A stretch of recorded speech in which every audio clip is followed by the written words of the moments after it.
Purely statistically, the UK market is the second most developed market in the world. Yeah. If you speak to a British person, they'll say as the first, but Yes. as the second most developed market in the world, and any business that's able to make it here will be able to make it anywhere. Yeah. Now, the reason for that is not just competition. It's not just saturation. It's not the impeccable management of supply demand. It's the fact that the barriers to entry are more than just business. Yep. There's a huge cultural gap between businesses here.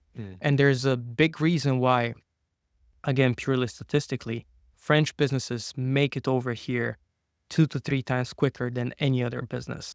And the reason for that is because people know what the other end is like. They know how to manage those relationships. They're aware how the two ends do business.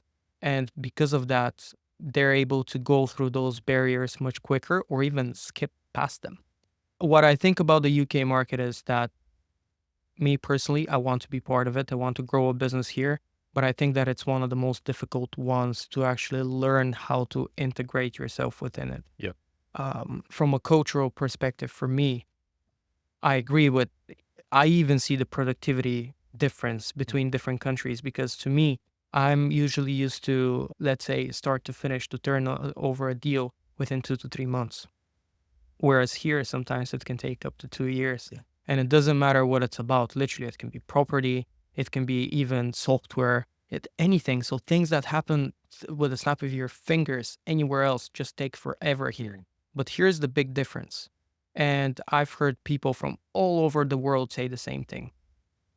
The approach to business, when you compare the UK to the US will try 10 times and succeed once.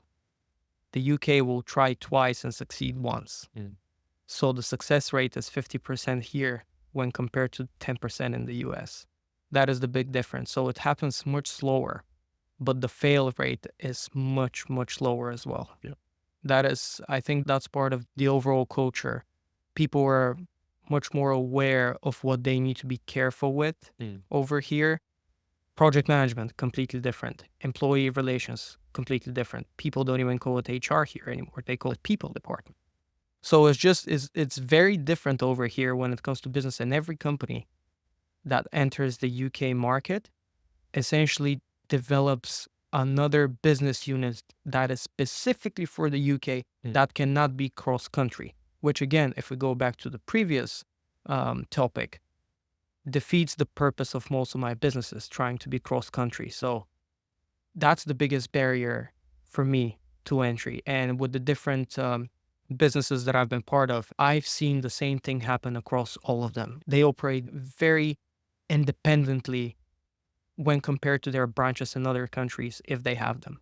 And that is just the most confusing thing ever for me. It's like you have 2 businesses from now. It's not one. Even if you have a holding company, it has nothing to do with the rest. So do I want to be part of the UK market? Yes.